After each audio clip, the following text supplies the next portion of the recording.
Hi there, my name's Carolyn Tate, and I'm the author of Brave Women Write. And I've been running the first Brave Women Writers Circle. And I've thought to interview the women that have been participating in this circle just to see how they're going with it, what their projects are, how they're progressing with those projects, and also hopefully people watching this and reading this will be inspired to kick off their writing journey. So today I'm talking with Katherine Jones. Hi, Katherine. Hello, Carolyn. And Catherine's really interesting because she was in publishing, academic publishing for 30 years, and she's changed lanes and is now working as a neighbourhood engagement coordinator at the Collins Street Baptist Church here in Melbourne. And I just thought it'd be really good to understand a bit more about your change of lanes after 30 years. Well, Carolyn, I think I'm a person who's on a slow burn and it takes me a long time to get to things. And one of the reasons I sort of came to the circle was through your writing and books, and knowing that you also had made a transition from banking to this world of writing. So for a long time, I guess we're all creative and we have that within us, but I had a love of words and story and language that could only be shown in tiny ways in my work in publishing. So I was very much at the commercial end, the sales and account management end. And I loved it and met lots of wonderful people and got to travel to a lot of interesting places through that. But felt less and less satisfied, or less and less able to continue to have the stamina required to keep in that world. And so last year, I did a course in facilitation through the Group Work Institute that was very much about working with people, obviously, and working effectively with groups of people. So it was a big surprise to me to apply for this job and actually get it. But we're placed in the centre of Melbourne on Collins Street at the front, and you can see a bit of the back entrance here. We've got an alleyway access off Little Collins Street, so it's an interesting sort of front door, back door setting, but a group of people who are really committed to this neighbourhood and to making a positive contribution to the lives of those around them. And that was a very big appeal to me. So I jumped in, had a lot of doubts doing my application, but went through with it and found that I got the job, which is a wonderful thing. Oh, fantastic. And I guess that area is particularly hard hit with COVID as well. So bouncing back from that, I guess. That's right. So it's the Melbourne 3000 postcode, and of all the postcodes in Australia, it was the hardest hit economically. Obviously, no one was coming to the CBD, and Victoria had the longest lockdown, so it really suffered. And it's wonderful to see it coming back to life and being a place where we can think about how we contribute to that, and make a positive difference to the lives of the people around us. Fantastic. It sounds like you've found a new purpose for the rest of your working life. Yeah. I'm interested in the idea that sort of it's never too late to change careers. You know, you had 30 years in publishing and all of a sudden you've got a completely new vocation, which is probably a better word than career, isn't it? Vocation comes from the word invoked and a calling more so than a job. I think that's right. And I think, it is new, but it actually allows me to offer more of myself into it. And I think there's something about this stage of life. And it's been interesting coming into the circle, and it's often women at that midlife stage where you reach a point where you feel able to make sense of things and have more of a inner confidence that allows you to offer from that place to others. Yeah, it feels like a number of women in the group are in transition or thinking about their next stages of their working life. And often I think it happens too when we become empty nesters. It gives us that freedom to look through a new lens about what might be possible once our kids leave home, if we have kids. So, I'm interested in why you actually joined the circle. So I think for many years I have carried around fragments of my family story with me. And recently I lost my dad last year, but in maybe the last 5 years, I became more conscious that there was a time limit to being able to hear these stories. So I would write down on little scraps of paper bits of things and put those together. And at the back of my mind, I thought one day I'll do something with them. And had just never got to that. And there was something so timely and beautiful in your invitation, really. So why did I join it? Because you asked, and that was a beautiful thing and such a generous thing to do, actually. And I thought, I've been waiting for all the stars and planets to align and for it to be exactly the right time. And that will never come. We've got busy lives and demands and all kinds of things that we have to do. And there's something beautiful in that. Just begin it now. And so I thought, well, I'll step in and do it. So it's because you asked, Carolyn. Oh, thank you. And actually, it's interesting that women often don't ask. We kind of hope that people will say yes to things without being assertive, potentially, So, yeah, I guess after working in my own business for so long, I've learnt to ask. And it's not always easy to ask. And it's probably something that many women can learn, the fine art of asking, I suggest. That's beautiful. Thank you. So could you tell us a little bit more about your writing project, what you're working on? So, as I said, I've got these snippets of family stories. So I've found that in my parents are from different cultural heritages. So my mum's Italian, my dad was British. And there were certain things always spoken about that were told as the kind of canon, the family canon. My grandfather's time as a prisoner of war and his escape from that, my mum's memory of him coming home, them living through the war, my mum leaving her village. And these were known stories.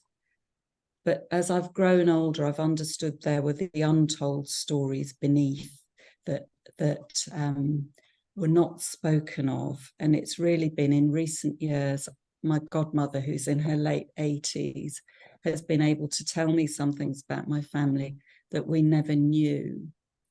And I'm just really interested in the combination of these two things, how what's hidden and what's told, and how the hidden things can have as bigger impact on us than the known things. And that tension really is something of interest. And I think there was a very key event in my mum's life that she's never been able to deal with or speak about to me or to anybody, but my aunt knew of it because they've known each other their whole lives. And I think it's been a really critical event in her life and inevitably in our lives. And I feel I have this opportunity to write about it. That really resonates for me with my own story. And there's actually a few women in the group the same, right? The hidden or the untold stories of women. And there's a lot of stoicism in previous generations, wasn't there? It's like, you'll be right, get on with it, don't dwell on the past. And so these stories are hidden, but they're still there, untold and unacknowledged, and still causing grief, or still causing harm in future generations if they're not told. That's right. And I think, there's something in the telling, there's such a solidarity in telling. And I think that's been some of the experience of actually joining the circle. It's just a beautiful thing to be with other people. It's not competitive, it's a supportive space in which we're working to tell these stories. But I just feel for my mum, we could have loved her through that. We could have helped her with it. But because of her generation and the times and the shame associated with certain things, she's not been able to experience that and not been able to heal.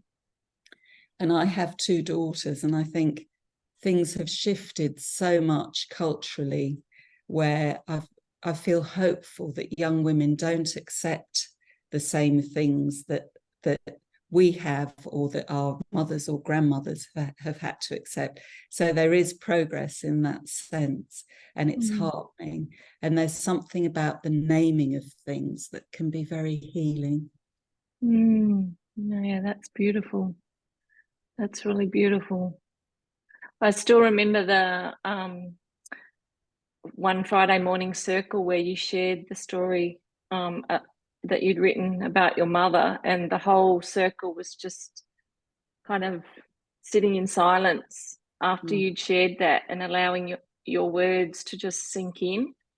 And it was quite, I'm getting a bit, it was really quite emotional for all of us, because in my situation, I heard your story, and I recognized my own story and my own story of my female ancestors in that story. So that's the sort of invisible thread that's created between the women in sharing these stories. And yeah, I still remember that moment. It was a bit spine chilling. It was such a beautiful story.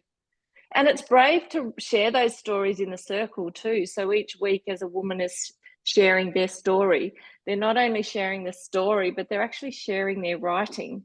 And for some women, writing is something they haven't really done before. They're complete novices, whereas other women have written a lot. But the quality of the writing or our writing experience is completely irrelevant. And I think that's something I love about the circle, is you don't have to be, an author or even aspire to be an author. You can just write your stories and share them in whatever way feels right. I think that's so true, Carolyn. There's something about the way you've set it up that has enabled that, but there's a generosity in it, and it's not competitive. People listen wholeheartedly to what others have written. And your emphasis on just doing it is really wonderful.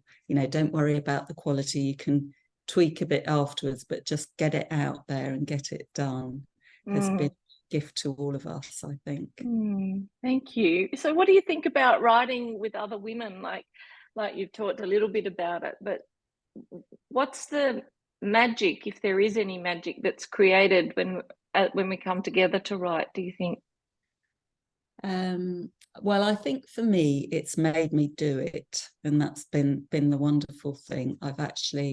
It's made me do it. It's given a focus to when we meet together at 8 on a Friday morning, and I really look forward to seeing everyone's faces on the screen, and just the freedom of being able to do it has been wonderful.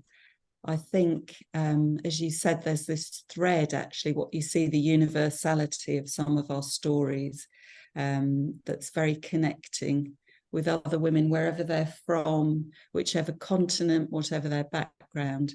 The themes that have emerged have had a lot of similarities, really, which has been wonderful.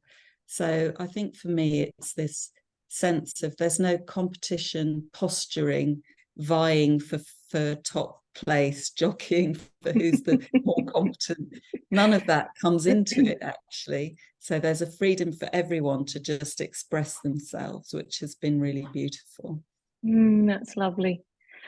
Really lovely. And is there anything unraveling for you that's been surprising, or that you thought has happened that you didn't expect to happen?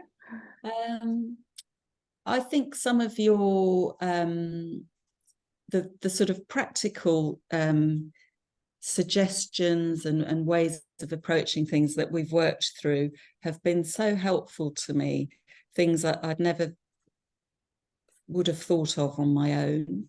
And it's helped me realize there are many ways to skin a cat. So I think I thought I would write all these other stories that led to the central one.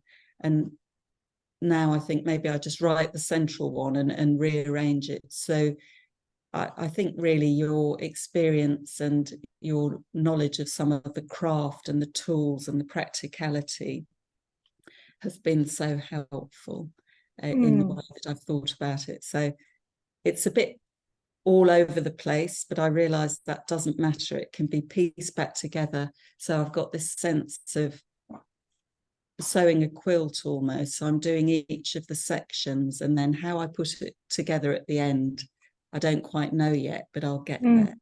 Yeah, I like that. I really like that. Is there anything final that you would like to share before we close off? I would like to say to others, if you're thinking about it, just do it. It will be such a gift to you and then to others in your life through you doing this. So don't wait for the right time. Jump in and do it, and you won't be disappointed. Oh, thank you, Katherine.